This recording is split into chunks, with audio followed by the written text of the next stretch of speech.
PokeClass is sponsored by CollectorsCash.com, your #1 online store for all you need for the Pokemon trading card game. They have all the top competitive and collector's cards on the market at prices you won't find lower anywhere else. Whether you're after tins and packs from the current format, or just looking for those hard to get primes to finish off your deck, Collector's Cash is your place to go. Make sure you check them out at www.collectorscash.com. Welcome to PokeClass episode 42, where the first tournaments of the new season are quickly approaching, Battle Roads. We haven't seen a whole load of competitive play within the newest rotation, and things have definitely been spiced up with our newest cards from Merging Powers now added to the format. This week we're going to be looking at the top decks to watch out for and play at these events, so let's get straight to it.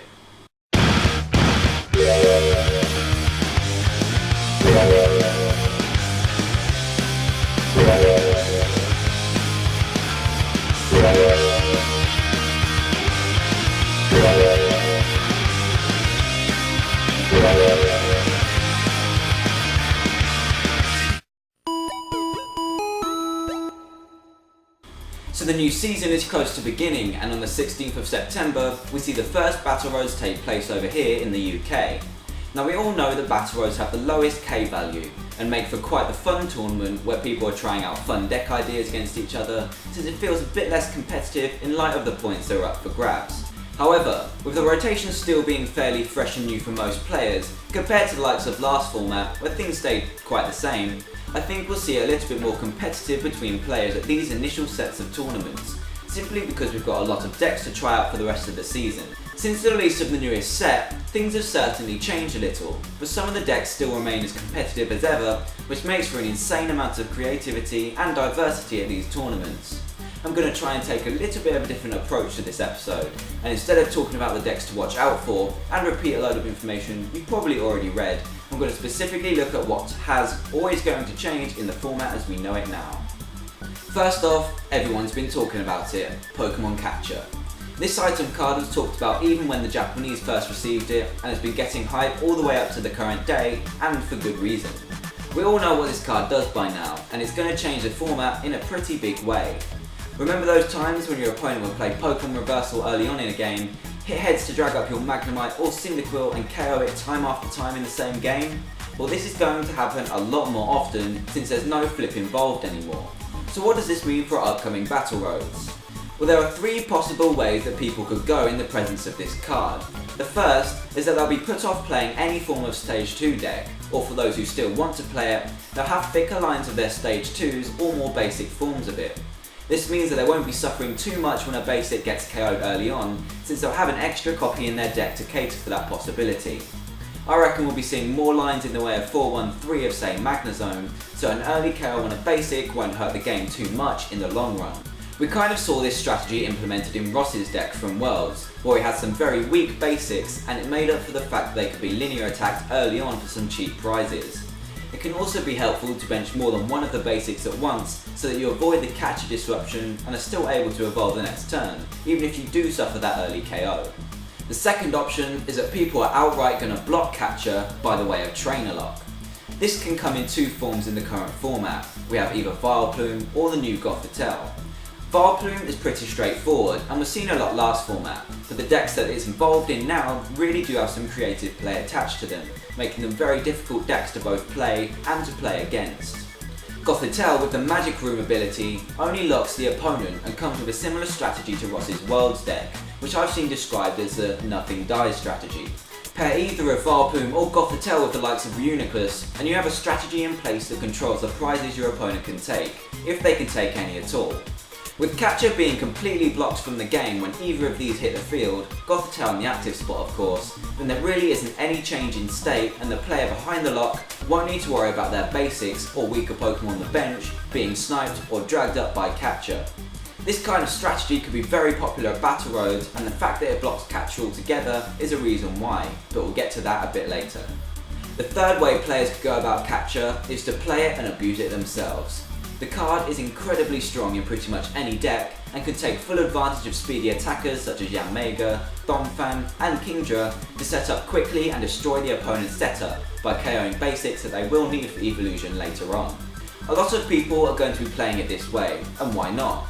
The card has some incredible power, and people are going to want to take advantage of it as soon as possible in the competitive world, so make sure you can either take an early Catcher KO, or play against it with some of the strategies mentioned above. Catcher's release will propel the Stage 1 Rush deck concept quite remarkably because of the way it can be so fast, and now choose what it likes to be KO'd. I would say the Stage 1s is probably one of the most improved decks that come with this card's release, so make sure you have some solid testing against it. So Catcher has actually left quite the impression on the way people are going to build and select their decks, but there were other cards in the Emerging Powers set, one of them being mentioned above, and that's Gothitelle. Gothitelle is a really unique card in the way that it works, and it didn't really get much hype because of its weak attack in the past, but it has rightfully found its way into a pretty effective deck since Ross's concoction at Worlds.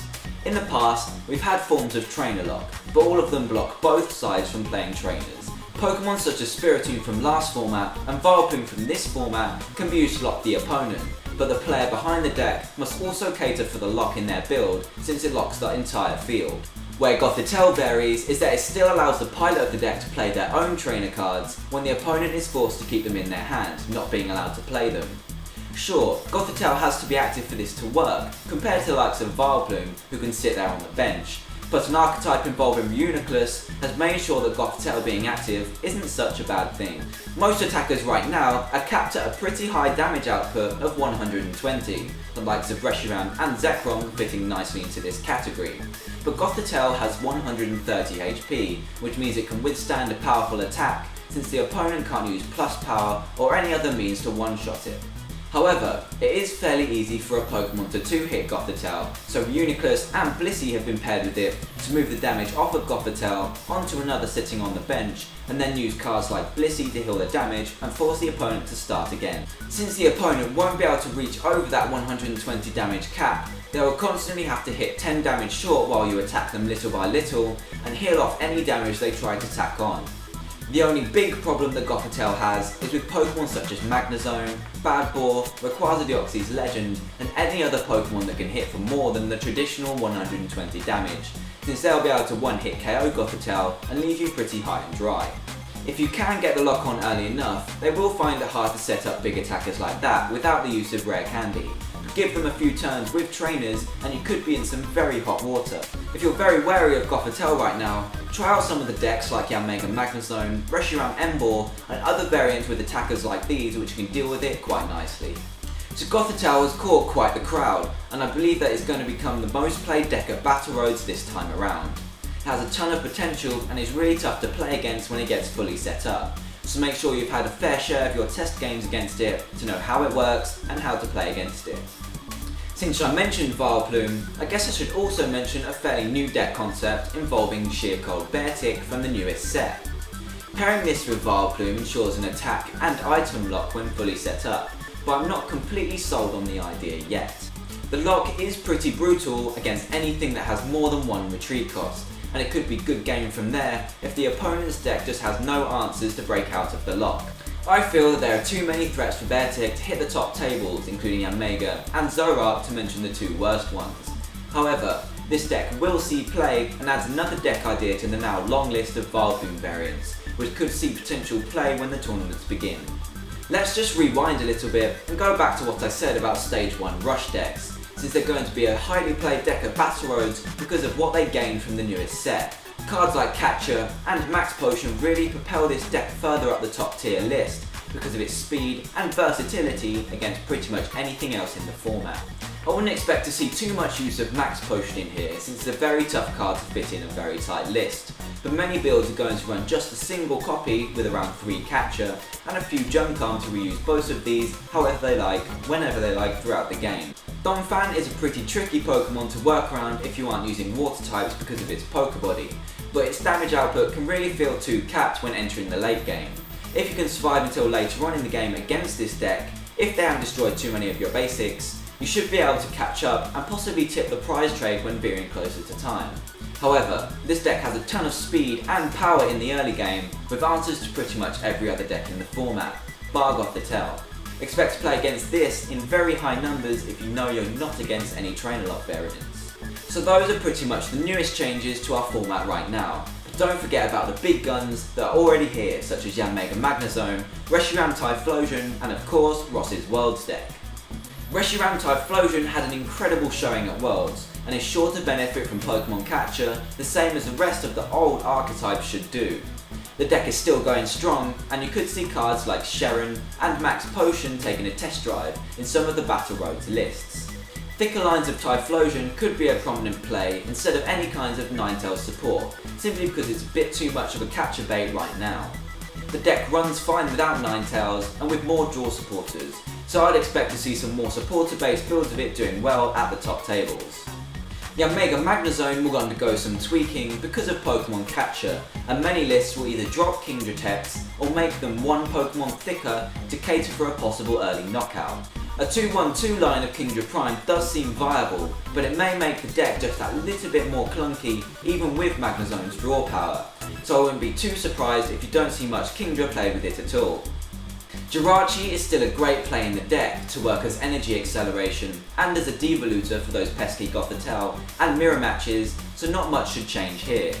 Many lists should look pretty much the same as they did before emerging powers, but just expect flat out power variants over the more techie kind, since they have a lot more chance in a format with early catcher KOs. Just as another note, Twins could see a rise in play, not only in this deck, but in general in decks that run stage 2 lines. Being able to fall behind in prizes early on because of an early catcher KO can actually work to your advantage if you're going for a Twins play. This card can actually make it useful to fall behind slightly, so you can evolve that basic into a stage 2 by grabbing the rare candy with Twins and possibly something else to help you tip the game back into your favour. It's definitely a card that's making its way to a close staple in a lot of stage 2 lists right now.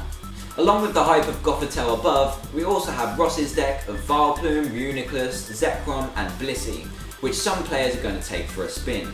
It actually has some pretty solid matchups across the board, similar to Gothitelle, but it does take some practice to get the deck playing and built right. The deck does not play kindly to misplays, and some decisions are pretty tough to make if you haven't played much with the deck. Nevertheless, people love the rogueness of the deck, and without a doubt are going to be taking this along with them to give it a go for themselves. Make sure you at least test against Vileplume variants, because Train Lock is a really strong play right now and is really tough to play against. Another deck that did very well at Nationals but doesn't have a very nice reputation has been given a slight boost from a couple of cards in Emerging Powers, Zekrom. What Zekrom lacked was an early game alternative if they couldn't get that turn 1 Bolt Strike going, and that is where Tornadus comes in. For just a double colourless and another colourless energy, you can do 80 damage to the defending Pokemon and switch an energy from Tornadus to one of your benched. This means that you can do damage while transferring energy over to your benched Zekrom so that they're ready for a maximum damage output as soon as possible, quite reliably on turn 2 in most cases. Tornadus also helps to cover the biggest weakness of this deck, Donphan, in the way that it has -20 fighting resistance and can 2-hit KO it with Hurricane. Pair this card along with Catcher and you could also be taking some pretty solid early prizes while setting up some big hitting Zekroms in the process. 80 damage and 110 HP is nothing to shy away from, so I'd expect to see a couple of these slipping into the tournaments.